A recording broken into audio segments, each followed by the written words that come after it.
আসসালামু আলাইকুম ওয়া রাহমাতুল্লাহি ওয়া বারাকাতুহু। ইন্নাল হামদালিল্লাহি ওয়াহদাহু ওয়াস-সালাতু ওয়াস-সালামু আলা মান লা নাবিয়্যা বা'দাহু আম্মা বা'দ। প্রশংসা আল্লাহ সুবহানাহু ওয়া তাআলার জন্য। আলহামদুলিল্লাহ। দরুদ বর্ষিত হোক নবী মুহাম্মদ রাসূলুল্লাহ সাল্লাল্লাহু আলাইহি ওয়াসাল্লামের উপরে সাল্লাল্লাহু আলাইহি ওয়াসাল্লাম। এই মুহূর্তে বাংলাদেশ সহ থেকে আমাদেরকে দেখছেন সকলকেই শুভেচ্ছা ও প্রীতি জানিয়ে শুরু করতে যাচ্ছি আমাদের ধারাবাহিক বিষয়ভিত্তিক অনলাইন প্রোগ্রাম। আজকের আমাদের এই বিষয়বস্তু হচ্ছে বিদআতের ভয়াবহতা।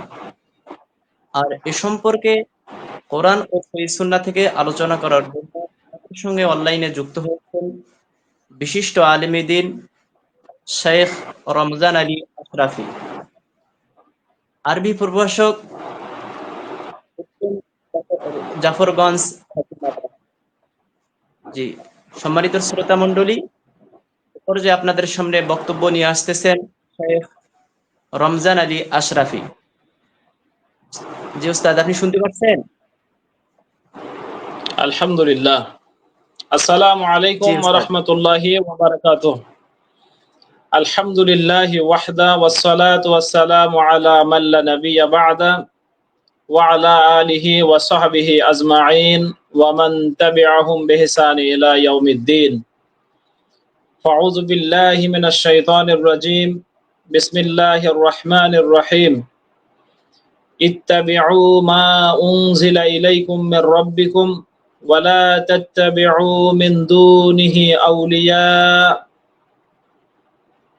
وقال ربنا تبارك وتعالى في آية آخر قل إن كنتم تحبون الله فاتبعوني يحببكم الله ويغفر لكم ذنوبكم والله غفور رحيم وقال النبي صلى الله عليه وسلم كل أمتي يدخلون الجنة إلا من آبى قيل ومن آبى يا رسول الله قال من عطاني دخل الجنة ومن عطاني فقد آبى رواه البخاري وعن عبد الله بن مسعود رضي الله تعالى عنه قال لا يقلدن أحدكم دينه رجلا فإن آمن آمن وإن كفر كفر إن كنتم لا بد مقتدين فاقتدوا بالميت فإن الحي لا يؤمن عليه الفتنة رواه الطبراني بسند صحيح أو كما قال رسول الله صلى الله عليه وسلم। সম্মানিত উপস্থিতি, দর্শক শ্রোতা, আপনাদের সকলকে মহান আল্লাহ তাআলার অমীয় শান্তির বাণী এবং শুভেচ্ছা জানাচ্ছি। যারা নিয়মিত এই পেজ থেকে ইসলামী হালাকাগুলো দেখছেন সকলকে মোবারকবাদ। বিশেষ করে উদীয়মান আলেমে দ্বীন মুস্তাকিম বিল্লাহ ভাই, যিনি আয়োজন করে থাকেন, আল্লাহ তাআলা তাকে জাযায়ে খায়ের দান করুক। জাযাহুল্লাহু আহসানাল জাযা ফিদ দুনিয়া ওয়াল আখিরাহ, আল্লাহুম্মা আমিন। সম্মানিত উপস্থিতি, আপনারা অবগত আছেন যে আমরা আজকে এই লাইভে পরিচালক কর্তৃক সিদ্ধান্ত মোতাবেক নির্ধারিত বিষয় বিদআতের ভয়াবহতা। বিদআতের ভয়াবহতা এটা জানার আগে আমাদের সকলকে বিদআত সম্পর্কে জানতে হবে। বিদআত আসলে কি এবং বর্তমান সময়ে বিশেষ করে সালাফি আলেমগণ বিদআতের উপরে এত কঠোর কেন? সালাফি আলেমগণ বিদআত সম্পর্কে এত বেশি বক্তব্য, অগ্নিঝরা বক্তব্য কেন দেন? আমরা এই সংক্ষিপ্ত সময়ের ভিতরে এই বিষয়গুলোর উপরে একটু তাত্ত্বিক দলিল সমৃদ্ধ আলোচনা করার প্রয়াস পাবো বিতাওফিকিল্লাহি তাবারাকা ওয়া তাআলা। সম্মানিত উপস্থিতি, দেখেন, বিদআত এটা একটা আরবি শব্দ, বাদ আল আইন মাদ্দা থেকে উৎকলিত। এই শব্দটি এক বচন, বহু বচনে বিদআউন ব্যবহৃত হয়। এই শব্দটির একটি আবিধানিক অর্থ আছে, মা আহদাসু আলা গায়রি মিসালিন সাবিকিন। বিদআত বলা হয় এমন আবিষ্কারকে যার পূর্বে কোনো নমুনা ছিল না, পূর্বে নমুনা ছিল না এরকম নতুন আবিষ্কারকে বলা হয় বিদআত। অথবা আপনি বলতে পারেন আল আমরুল্লাযী ইউফআলু আউওয়ালান, এমন কোন কাজ যা এই প্রথম কৃত হচ্ছে, এই প্রথম কোন কাজ সম্পন্ন হচ্ছে যে কাজটি পূর্বে এই পৃথিবীর জমিনে ছিল না। দেখেন মহান আল্লাহ রাব্বুল আলামিন বিদআত শব্দটিকে কোরআনে হাকিমের ভিতরে বাদ আল আইন এই মাদ্দা থেকে 3 জায়গায় ব্যবহার করেছেন। আমরা যদি আল কোরআনের 2 নম্বর সূরা বাকারা 117 নম্বর আয়াতের দিকে তাকাই, আল্লাহ তাআলা সেখানে বলছেন বাদিউস সামাওয়াতি ওয়াল আরদ ওয়া ইযা ক্বাদা আমরান ফাইন্নামা ইয়াকুলু লাহু কুন ফায়াকুন। এখানে বাদি শব্দটি আসছে যার মূল মাদ্দা হলো বাদ আল আইন বিদ, এই মাদ্দা থেকে। এই বাদি শব্দটির অর্থ এখানে হচ্ছে সৃষ্টিকারী, তবে বিশেষ একটি খাসসাগত অর্থ হচ্ছে নমুনাবিহীন সৃষ্টিকারী। আল্লাহ হলেন এমন স্রষ্টা যিনি এই পৃথিবীর আসমান এবং জমিন সৃষ্টি করার মুহূর্তে পূর্বে তার কাছে কোনো নমুনা ছিল না। তিনি সম্পূর্ণরূপে নতুন অবয়ব দিয়ে আসমান এবং জমিনকে সৃষ্টি করেছেন। এখানে বাদী মানে নতুন স্রষ্টা। আবার ঠিক একই আয়াতের এই প্রথম অংশটা আল্লাহ তাআলা দিয়েছেন সূরা আনআমের 101 নম্বর আয়াতে। এখানেও বাদী শব্দটি আসছে, বাদিউস সামাওয়াতি ওয়াল আরদ আন্না ইয়াকুনু লাহু ওয়ালাদুন ওয়া লাম তাকুল লাহু সাহিবা ওয়া খালাকা কুল্লা শাইইন ওয়া হুয়া বিকুল্লি শাইইন আলিম। এই আয়াতে এখানেও বাদী শব্দটি আসছে নমুনাবিহীন স্রষ্টা অর্থে।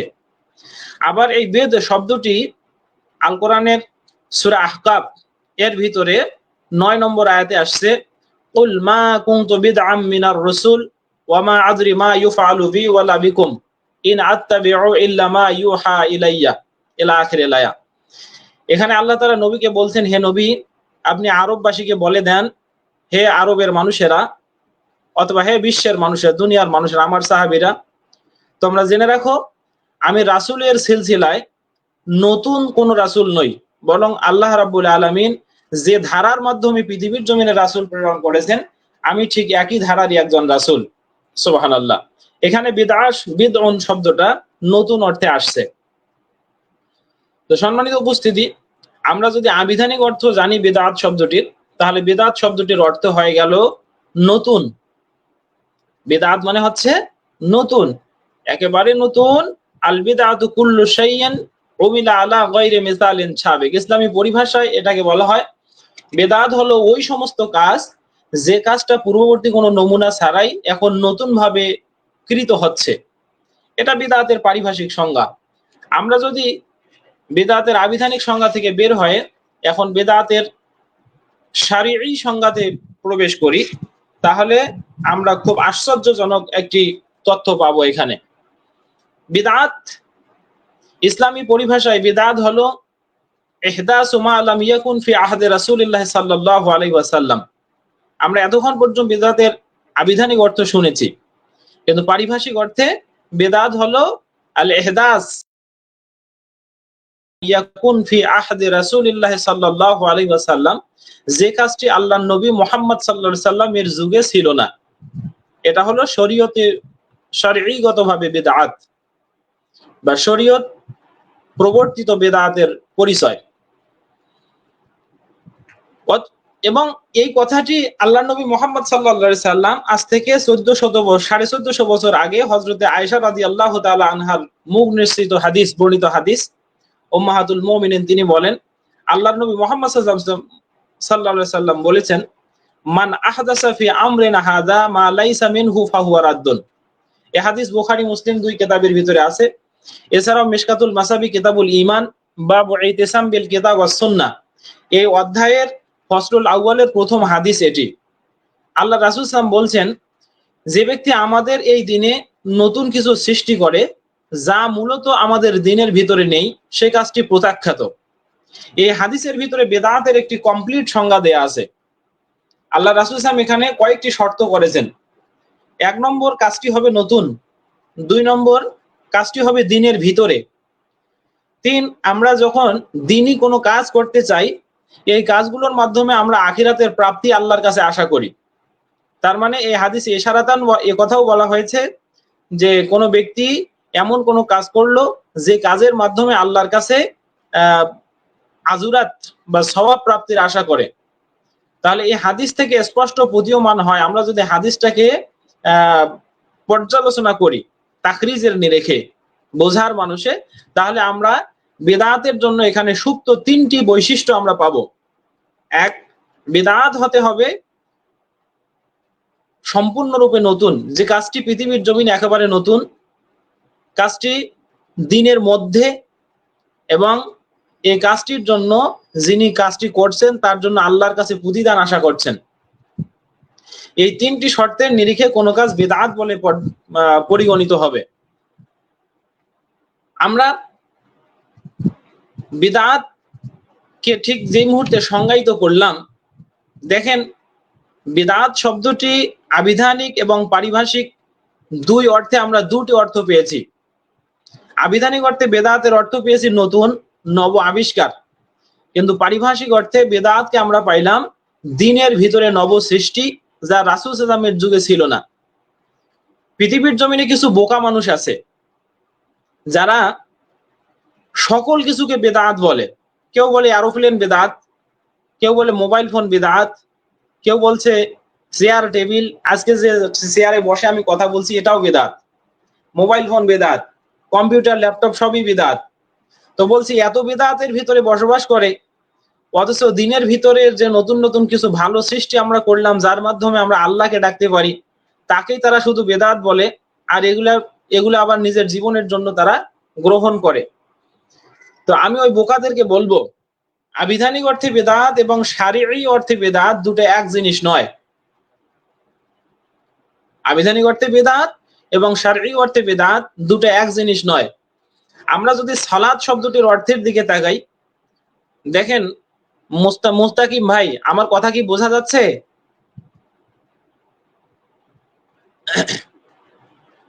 প্রিয় মুস্তাকিম ভাই, আমার কথা কি বোঝা যাচ্ছে? আচ্ছা, আমরা যদি সালাত শব্দটির দিকে তাকাই, তা সালাতের আবিধানিক অর্থ তো এরকম, দোয়া করা। as-salatu huwa ad-du'a wal istighfar। সালাত শব্দের অর্থ হচ্ছে দোয়া করা, এটা আবিধানিক অর্থ। কিন্তু সালাতের পারিভাষিক পরিচয় আমরা জানতে গেলে তখন সালাত বলতে শুধুমাত্র আমরা নামাজকে বুঝবো, যে নামাজ আমরা পাঁচেগোনা নামাজ যে আদায় করি এটাকে বুঝবো পারিভাষিক অর্থে। as-salatu huwa ibadatun makhsusatun লি আরকানিন মাখসুসা ফি আওকাতিন মাখসুসাতিন। এটা একটি সালাতের একটি পরিচয়। সম্মানিত উপস্থিতি, তাহলে আবিধানিক অর্থে যে শব্দটি বেদাত, পারিভাষিক অর্থে সে শব্দটি বেদাত নাও হতে পারে। অ্যাজ ফর এক্সাম্পল আমি আরো আপনাদেরকে বলতে পারি, দেখেন মোবাইল ফোন ব্যবহার করার মাধ্যমে কোনো ব্যক্তি সওয়াবের প্রাপ্তি আশা করে না। মোবাইল ফোন নতুন সৃষ্টি, কথা সত্য, কিন্তু মোবাইল ফোন ব্যবহারের মাধ্যমে কোনো ব্যক্তি সওয়াবের প্রাপ্তি আশা করে না, যার কারণে এটা বিদআত নয়। আমি যদি আপনাকে আরো একটু সঠিক সুন্দরভাবে বোঝাতে চাই, ধরেন কোনো ব্যক্তি হজ করতে গেল, হজ করা হলো ফরজ একটি ইবাদত, এবং হজের যে তারতিব আছে সেটা সুন্নাহ। আল্লাহর নবী যেভাবে আদায় করেছেন সেইভাবে আদায় করা, এটা হলো মাসনুন তরিকায় হজ আদায় করা। এখন কোন ব্যক্তি যদি হজ্জের ইহরাম না বেঁধেই তাওয়াফ শুরু করে, তাহলে এই ব্যক্তিটা বেদাত করলো। তার মানে হলো আল্লাহ রাসূল ইসলাম ইহরাম পরেই ইহরাম বাঁধার মাধ্যমেই কাবা তাওয়াফ করেছেন, এবং এইটাই হলো আল্লাহ রাসূল ইসলামের মাসনুন তরিকা। কিন্তু কোন ব্যক্তি যদি মনে করে যে আমি ইহরাম না বেঁধেই কাবা তাওয়াফ করব, তাতে সমস্যা কি? তখন দেখেন ইহরাম বাঁধলে সওয়াব পাওয়া যায়, আর এক ব্যক্তি ও বলল যে ইহরাম যদি না বাঁধি তাতে হজের হুকুমের কি তারতম্য হবে, বা হুকুমের কি সমস্যা হবে, হজে কি কোনো সমস্যা হবে? এইটা করার কারণে ব্যক্তিটা দিনের ভিতরে নব একটি পদ্ধতি আবিষ্কার করলো। সে আল্লাহর নবীর যে মাসনুন তরিকা ইহরাম বাঁধার এই সুন্নাতকে ত্যাগ করলো, ত্যাগ করে বরং ইহরাম না বেঁধেই হজ আদায় করার মতো একটি সুন্নাত বা পদ্ধতি সে আবিষ্কার করলো। এটাকে আমরা বলবো বিদআত। কিন্তু একজন ব্যক্তি হজে যে যাবে, হজে যাওয়ার সময় দেখো 3 ভাবে হজে যাওয়া যায়। স্থল পথেও হজে যাওয়া যাবে, তারপরে আকাশ পথেও হজে যাওয়া যাবে, আবার জল পথেও হজে যাওয়া যাবে। তো আমরা যখন হজে যখন কেউ যায়, কোনো ব্যক্তি কি ভুলেও এ কথা মনে করে যে আমি যদি স্থল পথে যাই তাহলে আমার সওয়াব হবে 1000, আর যদি আকাশ পথে যাই সওয়াব হবে 2000, আর যদি নৌ পথে যাই সওয়াব হবে 1500? এরকম কোনো তারতম্য আছে কি? বা আদৌ বিমানে উঠে হজে গেলে পায়ে হেঁটে হজে যাওয়ার চেয়ে সওয়াব বেশি, অথবা পায়ে হেঁটে হজে গেলে বিমানে উঠে হজে যাওয়ার চেয়ে সওয়াব বেশি, এরকমটা কি কেউ মনে করে? সম্মানিত উপস্থিতি, এটা হচ্ছে পৃথিবীর উপকরণ। এরোপ্লেন যদিও নতুন সৃষ্টি, কিন্তু এরোপ্লেনে ওঠার মাধ্যমে কেউ সওয়াব প্রাপ্তি আশা করে না, যার কারণে এরোপ্লেন আবিধানিক অর্থে বেদাত হলেও শারঈ অর্থে বেদাত নয়। আমি আশা করি আপনারা এই শব্দ এই পার্থক্যটুকু এখানে বুঝতে পেরেছেন। এখন আসি, এই পৃথিবীর জমিনে অনেকগুলো বিদআত আছে। বিদআতের বেশ কিছু ধরন আমরা আবিষ্কার করেছি। মুহাদ্দিসিনে কেরাম তারা অনেকগুলো ক্রাইটেরিয়ার মাধ্যমে বেদাতকে প্রকার ভেদ বা বেদাতের প্রকার রচনা করেছেন। তার মধ্যে পরিধানযোগ্য কয়েকটি বেদাত হলো বেদাত আল ইতিকাদিয়া। বেদাত আল ইতিকাদিয়া এটা বিশ্বাসগত বেদাত। আমাদের সমাজে অনেকগুলো বেদাত প্রচলিত আছে। আমি এখানে উদাহরণ হিসেবে বলতে পারি, মাজার কেন্দ্রিক যে বেদাতগুলো আছে, কবরের কাছে গিয়ে কোনো কিছু চাওয়া, এই সিস্টেম কিন্তু রাসূল ইসলামের যুগে ছিল না, তো ছিল না, বরং কবরের কাছে গিয়ে কোনো কিছু চাওয়া আল্লাহ রাসূল ইসলাম কমপ্লিটলি নিষেধ করেছেন। আয়েশা রাদিয়াল্লাহকে বলছেন, জেনে রাখো লান আল্লাহু আলাল ইয়াহুদ ওয়ান নাসারা ইত্তাখাযু কুবুর আমবিয়াইহিম মাসাজিদা আলা ইন্নী আনহাকুম আন যালিক। আল্লাহ রাসূল সাল্লাল্লাহু আলাইহি ওয়াসাল্লাম বলছেন যে আল্লাহ তাআলা ইহুদি এবং খ্রিস্টানদেরকে লানত করুক, তারা তাদের নবীদের কবরগুলোকে মসজিদ হিসেবে গ্রহণ করেছে, আমি তোমাদেরকে এটা থেকে নিষেধ করলাম। আমি হাদিসটি শুনালাম এই কারণে, আজকে মাজার কেন্দ্রিক যে বিদআতগুলো হচ্ছে, কবরে ফুল দেওয়া, কবরের কাছে কিছু চাওয়া, কবরকে নির্দিষ্ট সময়ান্তে কবরের চতুর্পাশে বসে মায়া কান্না করা, এবং কবরের কাছে গিয়ে কবরকে ওসিলা করে আল্লাহকে ডাকা, যে ব্যাপারে আল্লাহ তাআলা সম্পূর্ণরূপে নিষেধ করেছেন। সূরা জুমারের 3 নম্বর আয়াতে আল্লাহ তাআলা আছে, আল্লাহ তাআলা বলছেন আলা লিল্লাহিদ দীনুল খালিস ওয়াল্লাযীনা ইত্তাখাযু মিন দুনিহি আউলিয়া মা না'বুদুহুম ইল্লা লিয়ুকাররিবুনা ইলাল্লাহি যুলফা। এখানে আল্লাহ তাআলা স্পষ্ট বলছেন যে কবরে মানুষ যায়, তাদেরকে যদি জিজ্ঞেস করো তোমরা কেন কবরে যাও, তারা বলবে যে আমরা তো কবরে যাই তাদের ইবাদত করার জন্য নয়, বরং তারা আমাদেরকে আল্লাহর কাছাকাছি করে দেবে, এই বিশ্বাসে আমরা তাদের কাছে যাই। হ্যাঁ, বর্তমান সময়ে মানুষের বিশ্বাসও হলো তাই। মানুষ বিশ্বাস করে যে ওই সমস্ত মুকাররাবুন ইলাল্লাহ, মানুষটা হলো আল্লাহর নিকটবর্তী মানুষ, আমরা যদি তাদেরকে ওসিলা করে আল্লাহকে ডাকি তাহলে আল্লাহ আমাদেরকে দেবেন। সম্মানিত উপস্থিতি, আমি সেদিক যাচ্ছি না, আমি বলতে চাচ্ছি এটা হলো বিশ্বাসগত বেদাত। এই বেদাতগুলো এমন ভয়ঙ্কর পর্যায়ের যে এই বেদাতগুলো মানুষকে কুফরি এবং শিরকিয়াতের দিকে নিয়ে যায়, এমন কিছু বেদাত আছে। তা আমাদেরকে আকীদাগত বেদাতের বিষয়গুলো অবশ্যই জানতে হবে। যা তারপরে শিখা অনির্বাণ, শিখা চিরন্তন, এরপরে শহীদ মিনারে ফুল দেওয়া ইত্যাদি বিভিন্ন বিষয় তো আছেই। এখানে আরো বেশ কয়েকটি বিদআতের সংজ্ঞায়িত করা আছে, সংজ্ঞা দেয়া আছে। বিদআতে হাসানা, বিদআতে সাইয়্যা। পৃথিবীর অনেক মানুষ বিশ্বাস করে যে বিদআতে হাসানা এবং বিদআতে সাইয়্যা বলতে কিছু আছে। আমি এই কথাটা বোঝানোর জন্য আপনাকে বলছি, বিদআতে হাসানা বলে তারা ওই সমস্ত বিদআতকে যে বিদআতগুলো মিষ্টি বিদআত, মানে মানুষ করলে মানুষের জন্য উপকার বয়ে আনবে। যেমন আমরা কোরআন মাজিদ পড়বো, কোরআন মাজিদ পড়লে আমাদেরকে অবশ্যই সওয়াব প্রাপ্তি আমাদের আছে, আমরা আল্লাহর কাছে সওয়াব পাবো। যেমন আল্লাহ রাসূল সাল্লাল্লাহু আলাইহি ওয়াসাল্লাম বলেন মান করা হারফাম মিন কিতাবিল্লাহ ফালাহু বিহা আশরা হাসানা। কোরআনের প্রতিটা অক্ষরের বিপরীতে একজন মানুষ 10টি করে নেকি পায় পড়ার কারণে। তো এই কোরআন পড়ার জন্য গ্রামার জানা শর্ত। একজন বিবেক সম্পন্ন আলেম যখন কোরআন তেলাওয়াত করবে, অধ্যয়ন করবে, তাকে অবশ্যই গ্রামারের নিকে কোরআন পড়তে হবে। এই যে গ্রামার আবিষ্কার হলো কোরআন পড়াকে সুন্দর করে করার জন্য, কোরআন পড়াকে সুলভ এবং সৌষ্ঠব করার জন্য এই গ্রামার আমরা পড়ি। তো গ্রামার হচ্ছে কোরআন ইবাদত করার জন্য সহযোগী একটি পন্থা। কিন্তু আমরা যারা আজকে মাদ্রাসায় গেছি, তাদের কোন ওস্তাদ, আমাদের কোন ওস্তাদ আমাদেরকে এ কথা কোনোদিনও বলে নাই যে তুমি ব্যাকরণ পড়ো, আরবি ব্যাকরণ পড়ো, আরবি ব্যাকরণ পড়লে তোমাকে একটা হরফের জন্য এত এত নেকি দেয়া হবে, এটা কোনোদিন বলে নাই। এবং আমাদের নিয়তের ভিতরেই ওটা নাই যে আমরা আরবি ব্যাকরণ পড়লে প্রতিটা অক্ষরের বিপরীতে এক করে নেকি পাবো, সেটা আমরা কখনো নিয়ত করি না এবং এটা আমাদের আশাও নেই। তবে আমরা এটা জানি যে ব্যাকরণ আবিষ্কার হয়েছে আমাদেরকে কোরআন মাজিদ শুদ্ধভাবে তেলাওয়াত শিক্ষা করার জন্য। সুবহানাল্লাহ। তো এই যে ব্যাকরণটা আবিষ্কার হলো, এটাকে অনেকে বিদআতে হাসানা বলছেন। এটাও তো নতুন একটি আবিষ্কার। এটা নাহুবিদ খলিল, খলিফা হাজ্জাজ বিন ইউসুফের নির্দেশে নাহুবিদ খলিল প্রথম আরবি ব্যাকরণে কোরআন মাজিদের উপরে নোক্তা দিয়েছেন, কোরআন মাজিদে হরকত দিয়েছেন, সাকিন, তাসদিদ ইত্যাদি প্রবিষ্ট করিয়েছেন। তো এটা করার পরেও কোরআন তেলাওয়াত করার সুবিধা হয়ে গেল। কিন্তু আল্লাহ রাসূল ইসলামের যুগে কোরআনে হরকত ছিল না, সাকিন তাসদিদ ছিল না, ইদগাম সাক্তা হাবিজাবি এই অনেকগুলো বিষয় ছিল না, যেটা পরবর্তীতে নাহুবিদ খলিল প্রবিষ্ট করিয়েছেন। তো এখন কোরআনের এই যে তারতিব, এটাকে অনেকে বিদআত বলছে, তবে এটা হলো বিদআতে হাসানা, এটা হলো দিন বোঝার জন্য সাহায্য করছে। আরেকটি বিদআতে সাইয়্যা, যেটা যে সমস্ত বিদআত করলে বরং পাপ হয়ে যায়। আমি এই দুটা বিষয় বোঝানোর জন্য আপনাকে আরেকটু কথা বলি। বিদআতের প্রকার যখন আলোচনা করছি, সেই মুহূর্তে আমাদেরকে আরেকটু বিষয় জানতে হবে। সেটা হলো বিদআত লিদ্দিন আর একটা হলো বিদআত ফিদ্দিন। একটা হলো দিনের জন্য বিদআত, দিন বোঝার জন্য বিদআত, আর একটা দিনের মধ্যে বিদআত। এই দুটা জিনিস আমরা কিভাবে ব্যাখ্যা করব, এখন একটু উদাহরণের মাধ্যমে আমি আপনাদেরকে দেখাই। এতক্ষণ পর্যন্ত যে আরবি ব্যাকরণের কথা আমি বললাম, সেই আরবি ব্যাকরণ হচ্ছে বিদআত লিদ্দিন, দিনের জন্য, মানে দিনকে সহজীকরণের জন্য বিদআত।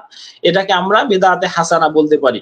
আর বিদআত ফিদ্দিন যেটা, সেটা হলো দিনের মধ্যে বিদআত। দিনের মধ্যে বিদআতটা কেমন? যেমন একটু আগে আমি বলছিলাম, আল্লাহর নবী যে তরিকায় হজ আদায় করেছেন, ওই তরিকা বাদ দিয়ে কোনো ব্যক্তি যদি এখন মনে করে যে মক্কায় গিয়ে হজ করা যায়, তা আমি এত টাকা খরচ করে মক্কায় যাব না, বরং বাংলাদেশের বিভিন্ন ভূখণ্ডে কেউ একজন মক্কার মতো একটা হাতিম তৈরি, মক্কার মতো একটি প্রতিকৃতি তৈরি করলো, বাইতুল্লাহর মতো একটি প্রতিকৃতি তৈরি করলো, করার পরে মানুষকে আহ্বান করলো যে আসো তোমরা এখানে হজ আদায় করো, তাহলে এটা হবে বিদআত ফিদ্দিন। কেন?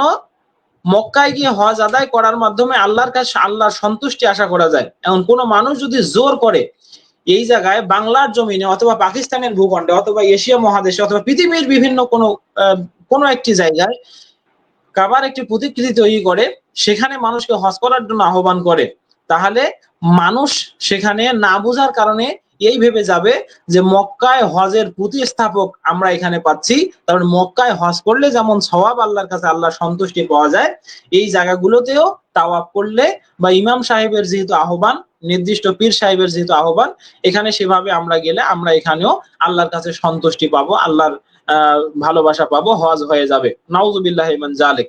এরকম পদ্ধতি যদি আবিষ্কার হয়, তাহলে এটা হবে দিনের ভিতরের বিদআত। আমি দিনের ভিতরের বিদআত আপনাকে বোঝানোর জন্য, বিদআত ফিদ দ্বীন বোঝানোর জন্য আরো একটু কথা বলতে চাই। সেটা হলো, দেখেন, আমরা মাগরিবের সালাত 3 রাকাত আদায় করি। এখন কোন ব্যক্তি যদি মনে করে যে মাগরিবের সালাত 3 রাকাত কেন, সাজদা যত করব তত তো ভালো কাজ, তা মাগরিবের সালাত আমরা 4 রাকাত আদায় করি, যোহরের সালাতের মতো আদায় করি, তাহলে এটা হবে দিনের ভিতরের বিদআত। সম্মানিত উপস্থিতি, কি করে বুঝাই? মানুষ আজ বিদআত সম্পর্কে খুব ভালো ওয়াকিবহাল নয়, বিদআত সম্পর্কে জানতে চায় না। এবার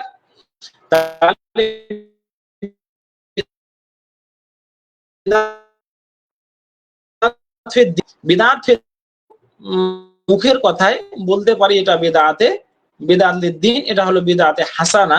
যে সমস্ত বিদআত দ্বীন বোঝার ক্ষেত্রে সহযোগিতা করে, যেমন আরবি ব্যাকরণের কথা আমি বলছি, এই সমস্ত দ্বীন বোঝার ক্ষেত্রে যারা যেগুলো বিষয় সহযোগিতা করছে। আবার বিদআতে হাসানা আমরা মোবাইল ফোনকেও বলতে পারি। কেন? তবে এটার একটি আলাদা নাম আছে, বিদআত আল ইখতিরা, আবিষ্কারগত বিদআত। মোবাইল ফোনটি আবিষ্কারগত বিদআত, কম্পিউটার, ল্যাপটপ, টিভি, তারপরে এই সমস্ত উড়োজাহাজ, পানি জাহাজ, তারপরে সাইয়ারা, যত ধরনের গাড়ি আছে সবগুলাই হচ্ছে বিদআত আল ইখতিরা। সম্মানিত উপস্থিতি, এই পর্যায়ে আমি বিদআতের প্রকারভেদ এর আলোচনাটুকু আপনাদের কাছে যতটুকু বললাম, আমার মনে হয় দিনের ভিতরের বিদআত এবং দিনের বাইরের বিদআত একটু হলো আপনাদের জ্ঞাতার্থে এসেছে। এবার দেখেন, এই পৃথিবীর জমিনে বিদআত গুলো কিভাবে আসলো, বেদাতগুলো কারা তৈরি করলো।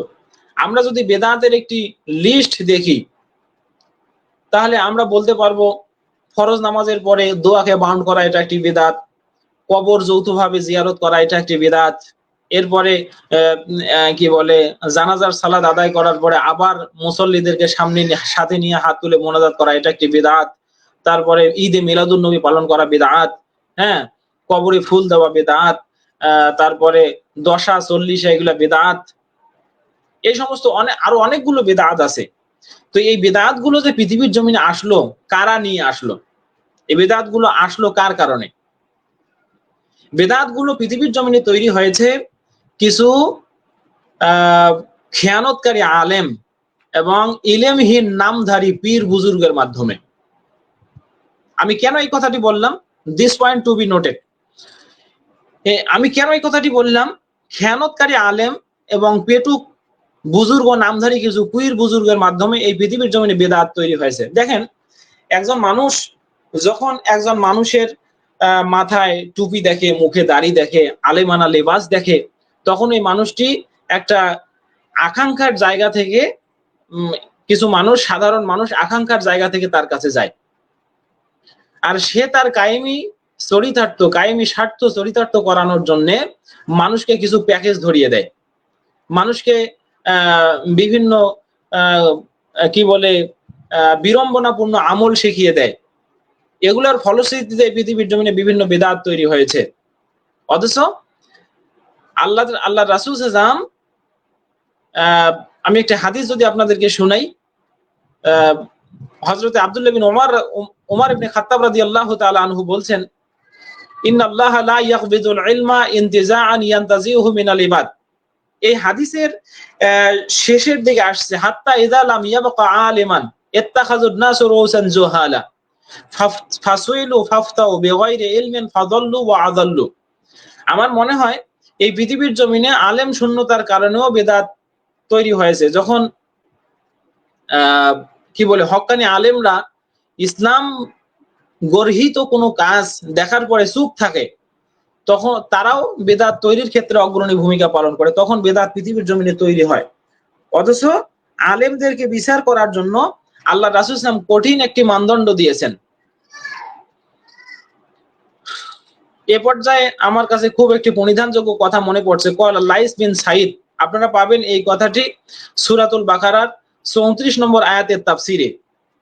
তিনি বলছেন, ইজা রাআইতুমুর রাজুলা ইয়ামশি আলাল মা ওয়া ইয়াতিরু ফিল হাওয়া, যখন কোনো ব্যক্তিকে তোমরা দেখবা পানিতে হাঁটে, ওয়া ইয়াতিরু আলাল হাওয়া, এবং হাওয়াতে ভর করে চলতে থাকে, লা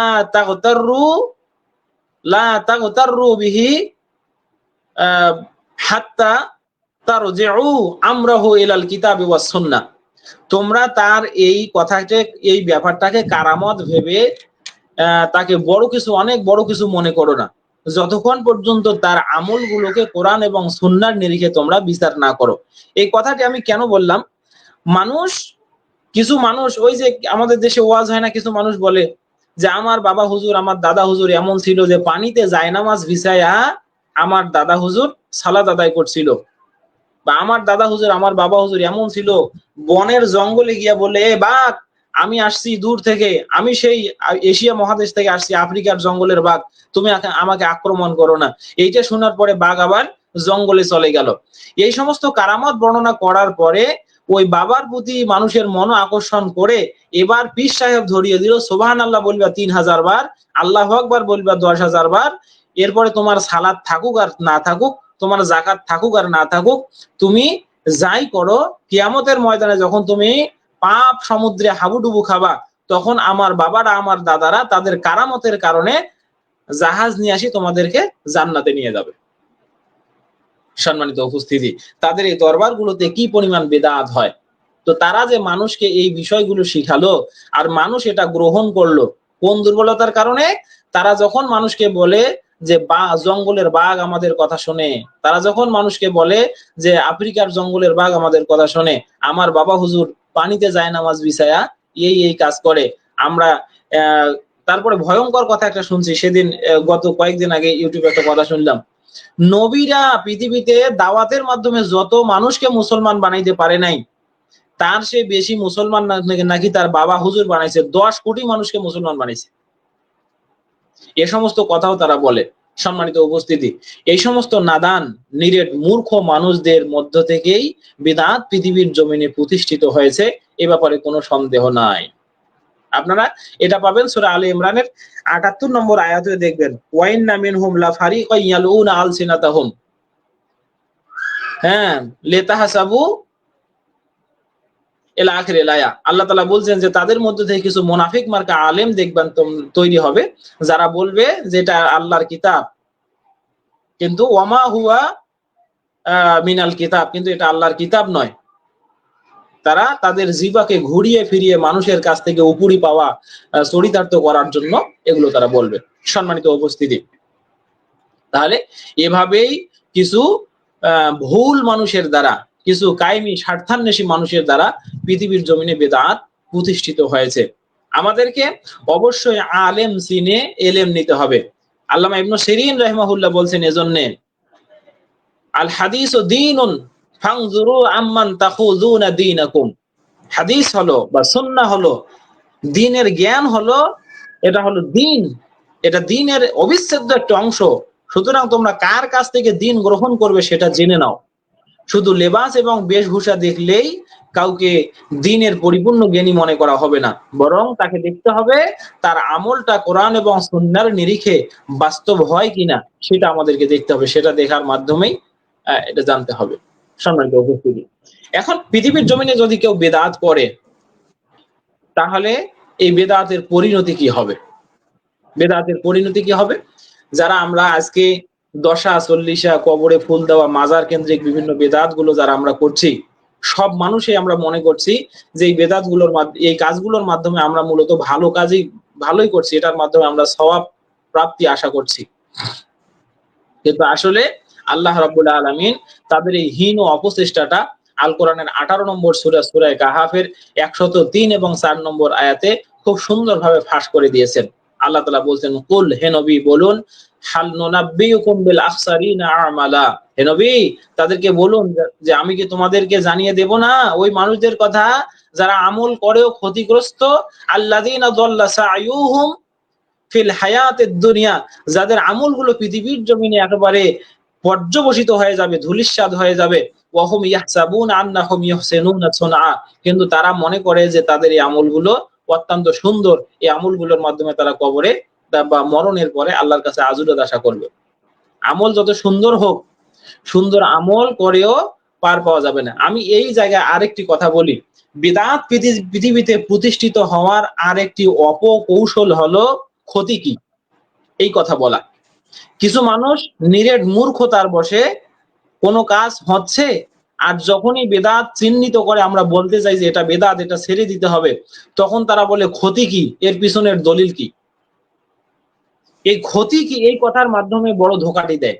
আজকে যখনই আমরা বলি যে ফরজ নামাজ আনতে হাত তুলে মোনাজাত করা বিদআত, দলবদ্ধভাবে হাত তুলে মোনাজাত করা বিদআত, তারা আমাদেরকে বলে ক্ষতি কি, এখানে তো আল্লাহর তাসবিহ করছি, আল্লাহর তাহলিল করছি, এখানে ক্ষতি কি, বা এটা যে বেদাত তার দলিল কি। সম্মানিত ভাই, ক্ষতি কি আর দলিল কি এই কথা দিয়ে ইসলাম চলবে না, বরং ইবাদতের দলিল হলো, ইবাদতের উসুল হলো আসলুল ইবাদাতে আত-তাওকিফ। ইবাদত হবে ওইটা যার দলিল আছে, যার দলিল নাই সেটা ইবাদত নয়। বেদাত হওয়ার জন্য এটাই যথেষ্ট যে তার দলিল নাই। ফরজ সালাতের পরে আল্লাহর নবী সাল্লাল্লাহু আলাইহি ওয়াসাল্লাম হাত তুলে মোনাজাত করেছেন সাহাবীদেরকে নিয়ে, এই ব্যাপারে আসমানের নিচে জমিনের উপরে সরাসরি কোনো দলিল নাই, আর না থাকার কারণে আমরা এটাকে বলছি বেদাত।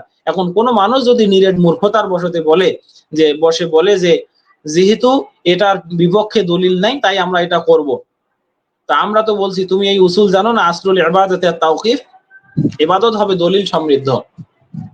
সম্মানিত উপস্থিতি, তাহলে না বুঝার কারণে যারা এই বেদাত গুলো করে, আল্লাহর রাসূল সাল্লাল্লাহু আলাইহি ওয়াসাল্লামের মুখ নিঃসৃত বাণীর মাধ্যমে অসংখ্য বাণী এখানে আছে যেগুলোর মাধ্যমে বেদাতকারীকে নিরুৎসাহিত করা হয়েছে এবং বেদাতের জন্য জঘন্য শাস্তির ব্যবস্থার কথা বলা হয়েছে। সেগুলো কি? হযরত আলী রাদিয়াল্লাহু তাআলা আনহু বলছেন, ক্বাল রাসূলুল্লাহ সাল্লাল্লাহু আলাইহি ওয়াসাল্লাম মান আহদাসা হাদাসান আও আওয়া মুহদাসান, কোন ব্যক্তি যদি নতুন কোন পদ্ধতি আবিষ্কার করে বা বেদাত করে অথবা কোন বেদাতিকে আশ্রয় দেয়, ফালাইহি লানাতুল্লাহি ওয়াল মালাইকাতি ওয়ান নাসি আজমাইন, ওই ব্যক্তির উপরে আল্লাহর লানত, ফেরেশতার লানত এবং সমস্ত মানব জাতির লানত। এটা একটি শাস্তি। তাহলে যে ব্যক্তিগুলো বেদাত করে, বেদাত চালায়, নিজের আমল হিসাবে বেদাতকে আশ্রয় দেয় অথবা বেদাতকারীকে আশ্রয় দেয়, ওই ব্যক্তির উপরে আল্লাহর লানত, ফেরেশতার লানত এবং বিশ্ব মানবতার লানত। এটা আবু দাউদ, এই আবু দাউদের 4530 নম্বর হাদিস এটি। এরপরে আনাস রাদিয়াল্লাহু তাআলা আনহু বলছেন, আপনারা এই হাদিসটি পাবেন সহিহ আত-তারগিবের 66 নম্বর হাদিস, ইন্নাল্লাহা হাযাবাত তাওবাতা আলা আন কুল্লি সাহিবি বিদআতিন হাত্তা ইয়াদা বিদআতাহু, আল্লাহ তাআলা বিদআতকারীর সমস্ত তওবার দরজা বন্ধ করে দেন যতক্ষণ পর্যন্ত না সে বেদাত থেকে ফিরে আসে। বেদাত থেকে ফিরলে তারপরে তার তওবা কবুল হয়। আর বেদাত এমন একটি মিষ্টি কাজ, শয়তান মানুষকে পাপ করিয়ে যতটা না খুশি হয়, বেদাত করিয়ে তার চেয়ে বেশি খুশি হয়। কেন? মানুষ পাপকে পাপ জেনে করে, এই পাপ থেকে ফিরে আসার সুযোগ আছে। সে যখন বুঝবে এটা পাপ, তখন সে তওবা করবে, আল্লাহ তাআলা মাফ করে দেবেন। কিন্তু বেদাতকারী বেদাতকে পাপ জেনে করে না, বরং বেদাতকে সওয়াবের কাজ জেনে করে, যার কারণে বেদাতকারীর কপালে কখনো তওবা জোটে না, তওবা জোটে না। আর বেদাতকারী অধিকাংশ মানুষ হয় আলাদ্দুল খাসাম, তারা হয় চূড়ান্ত রূপে ঝগড়াটে, তারা ঝগড়া করে, তাদের বাপ দাদার ওই রেশম রেওয়াজকে যে কোনো ভাবেই তারা প্রতিষ্ঠিত করবেই, এই ঝগড়ায় তারা লিপ্ত থাকে। সম্মানিত উপস্থিতি, আমি আপনাদেরকে যা বলছি আরো ভয়ঙ্কর কথা আছে। আল্লাহ রাসূল সাল্লাল্লাহু আলাইহি ওয়াসাল্লাম বলছেন, লা ইয়াকবালুল্লাহু লিসাহিবি বিদআতিন সাওমান ওয়ালা সালাতান ওয়ালা সাদাকাতান ওয়ালা হাজ্জান ওয়ালা উমরাতান ওয়ালা জিহাদান ওয়ালা সারফান ওয়ালা আদলা, যে ব্যক্তি বেদাত করবে, এই ব্যক্তি বেদাতের সালাত কবুল হবে না, সিয়াম কবুল হবে না, হজ কবুল হবে না, যাকাত কবুল হবে না, তার ফরজ নফল কোনোটাই কবুল হবে না। ইয়াখরুজু মিনাল ইসলাম, সে ইসলাম থেকে এমন ভাবে বের হয়ে যাবে, কামা তাখরুজু শারাতা মিনাল আজিন, যেভাবে আটা থেকে চুলকে মানুষ বের করে দেয়। আটার খামিরে চুল পড়লে যেমন এই কালো চুল আটার খামিরে দেখা যায় এবং মানুষ এটাকে ঘৃণা ভরে বের করে দেয়, ওই ব্যক্তিটাও ইসলাম থেকে ঠিক অমনি ভাবে বের হয়ে যাবে, ইসলামে আর ফিরে আসার সম্ভাবনা তার নাই। ইল্লা তাবাল্লাহু ইলাইহি, যতক্ষণ পর্যন্ত আল্লাহর দিকে সে ফিরে না যায় অথবা আল্লাহ তাকে রহম না করেন। আল্লাহ তাআলা এই সব বিদআত থেকে মানুষকে বাঁচাক। আবার এই বিদআত এমন ভয়ঙ্কর, সহিহ মুসলিমের ওই হাদিস, আল্লাহ রাসূল হযরত সাল বিন সাদ রাদিয়াল্লাহু তাআলা আনহু বলেন, ইন্নী ফারাতুকুম আলাল হাউজ, আমি আমার হাউজের কাছে বসে থাকবো। মান মাররা আলাইয়া শারিবা, যে ব্যক্তি আমার কাছ দিয়ে যাবে সে এই হাউজ থেকে পানি পান করবে। ওয়ামান শারিবা লাম ইয়াজমা আবাদা, যে ব্যক্তি একবার এই আমার হাউজের পানি পান করবে সে আর কখনো তৃষ্ণার্ত হবে না। লা ইয়ারিদান নাহওয়ামুন, একটা কওম আমার দিক থেকে যাবে, আমার কাছ দিয়ে যাবে, আরিফুহুম ওয়া ইয়ারিফুনানি, তা আমি তাদেরকে চিনবো, তারাও আমাদেরকে চিনবে। সুম্মা ইউহালু বাইনি ওয়া বাইনাহুম, এরপরে আমার এবং তাদের মাঝে অদৃশ্য একটি পর্দা ফেলে দেওয়া হবে। আকুলু হাউলাই মিন্নি, আমি বলবো ফেরেশতা কেন এই পর্দা ফেলে দিলে? হাউলাই মিন্নি, তারা তো আমার গোত্রের, আমার উম্মত। ফেরেশতারা বলবে, ইন্নাকা লা তাদরি মা আহদাসু বাদাক, হে নবী আপনি জানেন না, আপনি আসার পরে, আপনি পৃথিবী থেকে চলে আসার পরে আপনার এই উম্মতেরা কি পরিমাণ পরিবর্তন সংকোচন আপনার দিনের ভিতরে করেছে। তখন রাসূল সাল্লাল্লাহু আলাইহি ওয়াসাল্লাম ঘৃণা করে বলবেন, সুহকান সুহকান লিমান গায়্যারা বাদি, ওরে দুর্ভাগারা, তোমরা দূর হয়ে যাও, হতভাগা তোমরা দূর হয়ে যাও, আজকে তোমাদের সাথে আমার কোনো সম্পর্কই নাই, তোমরা আমার দিনটাকে পরিবর্তন করে দিয়েছে। নাউযুবিল্লাহি মিন যালিক। সম্মানিত হাজিরিন, তাহলে বোঝা গেল বেদাতকারী পৃথিবীর জমিনে যেমন আমল কবুল হয় না, তেমনি ভাবে এই বেদাতকারীরা কিয়ামতের ময়দানে আল্লাহর নবীর শাফায়াত থেকেও বঞ্চিত হবে। সম্মানিত উপস্থিতি, মনে হয় আলোচনা লম্বা হয়ে যাচ্ছে ভাই। এরপরে হযরত আয়েশা রাদিয়াল্লাহু তাআলা আনহা তিনি বলছেন, কল রাসূলুল্লাহ সাল্লাল্লাহু আলাইহি ওয়াসাল্লাম, আল্লাহ রাসূল সাল্লাল্লাহু আলাইহি ওয়াসাল্লাম বলছেন, মান ওয়াক্কারা সাহিবা বিদআতান ফাকাদ আনা আলা হাদামিদ্দিন, কোন ব্যক্তি যদি বিদআতকারীকে ভালোবাসে তাহলে এই ব্যক্তিটা মনে হয় দিন ধ্বংস করার পায়তারা করলো। সম্মানিত উপস্থিতি, আসুন আমাদের আমলগুলো বিদআত বহির্ভূত হোক, আমাদের আমলগুলো সুন্নাতের নিরিখে হোক। আমরা সুন্নাহকে ভালোবাসি, তার কারণ সুন্নাহর ভিতরেই মঙ্গল এবং সুন্নাহর ভিতরেই মুক্তি। যেমনটা আল্লাহ রাব্বুল আলামিন আল কোরআনের 3 নম্বর সূরা সূরা আলে ইমরানের 31 নম্বর আয়াতে বলছেন, কুল ইন কুনতুম তুহিব্বুনাল্লাহ ফাত্তাবিউনি ইউহিব্বুকুমুল্লাহু ওয়া ইয়াগফির লাকুম যুনুবাকুম। হে নবী, আপনি বলে দেন যে তোমরা যদি আল্লাহর ভালোবাসা পেতে যাও তাহলে আমি নবী এই আমাকে তোমরা অনুসরণ করো, আমার অনুগত্য পালন করো, তাহলে আল্লাহ তোমাদেরকে ভালোবাসবেন, তোমাদের জীবনের গুনাহ মাফ করে দেবেন। বস্তুত তিনি গুনাহ মাফকারী। সম্মানিত উপস্থিতি, বিভিন্ন ইজম তন্ত্র মন্ত্র এবং পীর মাশায়েখ এবং বড় হুজুরের তহমত দিয়ে ইসলাম বহির্ভূত এবং সাহাবীদের আমল বহির্ভূত, রাসূল ইসলামের যুগের আমল বহির্ভূত কোনো আমল আমাদের করা যাবে না। এই আমলগুলো থেকে আমাদেরকে বের হয়ে আসতে হবে এবং কোরআন এবং সুন্নাহর নিরিখে যা প্রমাণিত এবং চাক্ষুষ প্রমাণিত, সহিহ হাদিস দ্বারা যা প্রমাণিত, সেই আমলগুলো আমাদেরকে করতে হবে। আমরা দলিল সমেত আমল করব। যে আমলের বিপক্ষে দলিল পক্ষে দলিল নেই, বরং যে আমল এর বিপক্ষে দলিল ইসলামে আছে, এই সমস্ত আমল আমরা অবশ্যই বর্জন করব। সমস্ত ইজম এবং পীরবাদ, সুফিবাদ, আলেমবাদ, বড় হুজুরবাদ, এই সমস্ত বাদগুলোকে আমরা পরিপূর্ণরূপে ত্যাগ করবো ইনশাআল্লাহ। এজন্য আমরা সকলে ফিরে আসি, যেমনটা আল্লাহর দাবি। আল্লাহ তাআলা ঘোষণা করেছেন, ইত্তাবিউ মা উনজিলা ইলাইকুম মির রাব্বিকুম ওয়া লা তাত্তাবিউ মিন দুনিহি আউলিয়া। হে পৃথিবীর মানুষ, ইত্তাবিউ, তোমরা ফিরে আসো, তোমরা অনুগত্য পালন করো, মা উনজিলা ইলাইকুম মির রাব্বিকুম, তোমাদের রব তোমাদের উপরে যা নাজিল করেছে তাকে তোমরা অনুসরণ করো। তার মানে কিতাব অনুসরণ করো, কোরআন এবং সুন্নাহ অনুসরণ করো। যেমনটা আল্লাহ রাসূল মুহাম্মদ সাল্লাল্লাহু আলাইহি ওয়াসাল্লাম قال في حجة الوداع تركت فيكم أمرين لن تضلوا ما تمسكتم بهما كتاب الله وسنة نبيه। আল্লাহ রাসূল সাল্লাল্লাহু আলাইহি ওয়াসাল্লাম বলতেন, আমি তোমাদের কাছে দুটি জিনিস রেখে যাচ্ছি, যতদিন পর্যন্ত তোমরা ধরে থাকবা ততদিন পর্যন্ত কখনোই তোমরা বিপর্যস্ত হবে না, পথ বিভ্রান্ত হবে না। সেটা হলো এক, আল্লাহর কিতাব, আর দুই হলো তার নবীর সুন্নাহ, আল্লাহর নবীর সুন্নাহ। আমরা সুন্নতকে ভালোবাসি, আঁকড়ে ধরি। আল্লাহ তাআলা বলছেন, ওয়ালা তাত্তাবিউ মিন দুনিহি আউলিয়া, খবরদার কোরআন সুন্নাহ বাদে আল্লাহ এবং তার রাসূল ইসলামের দেখানো শেখানো পথ মত পদ্ধতি বাদে অন্য কোন ওলি আউলিয়া, হোমরা সোমরা, পেটওয়ালা, ঘড়িওয়ালা, টুপিওয়ালা, দাড়িওয়ালা, এই সমস্ত নামে মাত্র মানুষদের তোমরা অনুসরণ করো না, তাহলে তোমরা বিপর্যস্ত হয়ে যাবে। কলিলাম মা তাযাক্কারুন, তোমরা খুব কম সংখ্যকই মানুষই আল্লাহকে স্মরণ করে থাকো। আসুন, আল্লাহ রাব্বুল আলামিন বিদআতের মতো ভয়ঙ্কর, আমি একটু তথ্য আপনাকে দেই। বিদআত যারা করে, ইমাম মালিক রাহমাহুল্লাহ বলছেন, ইয়াজউমু আন্না রাসূলুল্লাহ সাল্লাল্লাহু আলাইহি ওয়াসাল্লাম খানার রিসালাত। যারা ব্যক্তি বিদআত করে, দ্বীনের ভিতরে নতুন আমল যারা তৈরি করে, তারা মনে করে যে আল্লাহর রাসূল সাল্লাল্লাহু আলাইহি ওয়াসাল্লাম পৃথিবীর জমিনে মনে হয় দ্বীন প্রতিষ্ঠায় খেয়ানত করেছেন, দ্বীন প্রচারে খেয়ানত করেছেন। নাউযু বিল্লাহি মিন যালিক।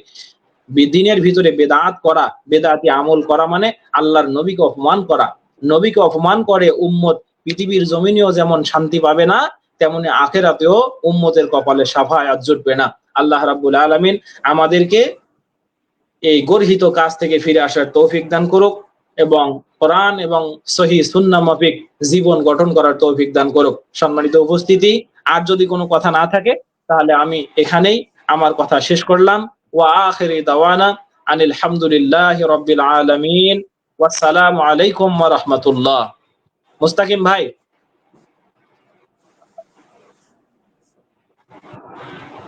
জি, আলহামদুলিল্লাহ, আমরা এতক্ষণ যাবৎ অত্যন্ত চমৎকার ভাবে বিদআতের ভয়াবহতা সম্পর্কে আলোচনা শুরুছিলাম। আমরা ওস্তাদকে অন্তরের অন্তঃস্থল থেকে শুভেচ্ছা জানাচ্ছি আমাদেরকে করে সময় দেওয়ার জন্য। সম্মানিত শ্রোতা মণ্ডলী,